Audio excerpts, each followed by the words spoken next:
अब मैं भारत के माननीय उपराष्ट्रपति जी एवं माननीय सभापति राज्यसभा श्री जगदीप धनखड़ जी के शुभकामना संदेश पाठ के लिए आमंत्रित करना चाहता हूं माननीय उपसभापति राज्यसभा श्री हरिवंश जी को।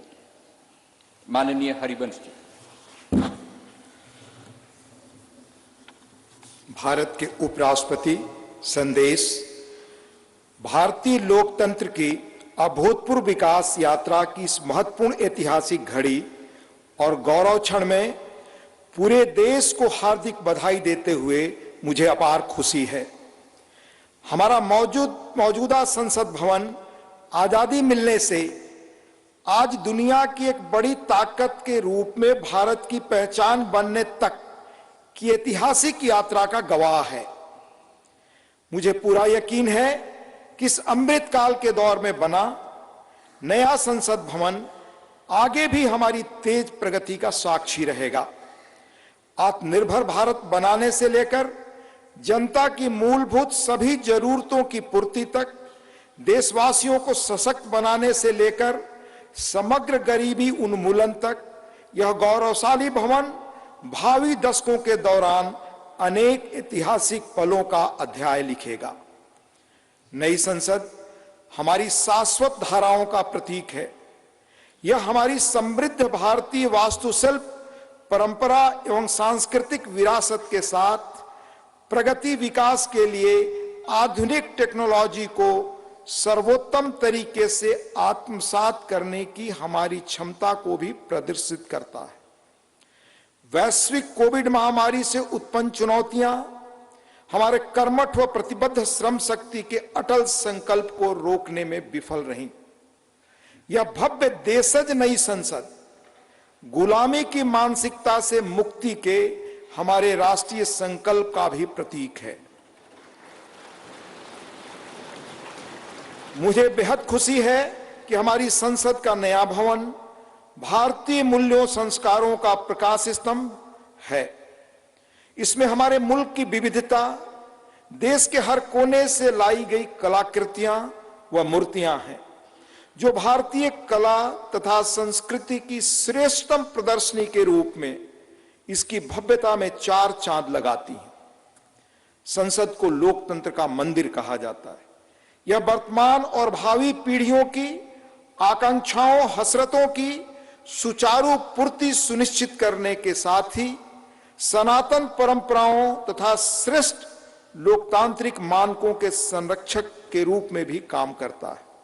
संसद का यह भवन देश के कोने कोने के भिन्न भिन्न श्रेष्ठ विचारों को प्रतिबिंबित करेगा। इनके बीच राष्ट्रीय सहमति बनाने की दिशा में इसका अमूल्य योगदान होगा। मेरा दृढ़ विश्वास है कि संसद का नया भवन नीतियों और विधानों के माध्यम से देश के हाशिए के लोगों को विशेष तरजीह देते हुए सभी देशवासियों की आवश्यकताओं और आकांक्षाओं का सक्रियता से समाधान सुनिश्चित करेगा। इस तरह भारत की बुनियादी प्रतिबद्धता को और सुदृढ़ करेगा। यह मुल्क लोकतंत्र का पालना है। दुनिया के सबसे पुराने और बड़े लोकतांत्रिक देश के रूप में भारत लोकतांत्रिक मूल्यों और प्रक्रियाओं के वैश्विक फैलाव और संरक्षण में सहायक रहा है। मैं आश्वस्त हूं कि सम्मान, महिमा, विज्ञान, महान संस्कृति का प्रतीक संसद का नया भवन लोकतंत्र को जीवंत रखने एवं सुदृढ़ करने की दिशा में हमारे सतत प्रयासों को पुनः नई ऊर्जा और बल देगा और सफलता का मार्ग प्रशस्त करेगा। यह कहते हुए मुझे अपार खुशी है कि माननीय प्रधानमंत्री श्री नरेंद्र मोदी जी, जो आजादी के बाद जन्म लेने वाले हमारे मुल्क के पहले प्रधानमंत्री हैं, इस शानदार भवन का लोकार्पण कर रहे हैं।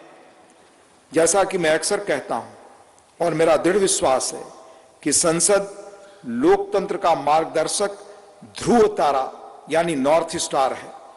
संसद लोगों के जनादेश को प्रतिबिंबित करने वाला सबसे प्रामाणिक मंच है। किसी देश की नियति को दिशा देने में इसकी निर्णायक भूमिका असंदिग्ध है और यह प्रजातंत्र का मूल मंत्र और सार है।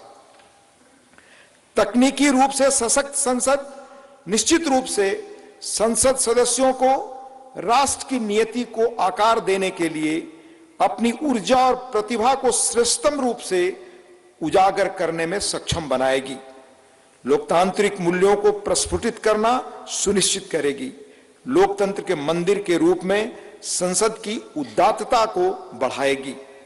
मुझे पूरी उम्मीद है कि नया भवन भविष्य की भावी चुनौतियों के बीच भारत का पथ प्रदर्शक बनेगा, हमारी साझा उमंगों, आकांक्षाओं और अभिलाषाओं को सार्थक और सशक्त दिशा देगा। हार्दिक शुभकामनाएं। अंत में देश के माननीय उपराष्ट्रपति जी आदरणीय श्री जगदीप धनखड़ जी का हस्ताक्षर, दिनांक 28 मई 2023, नई दिल्ली।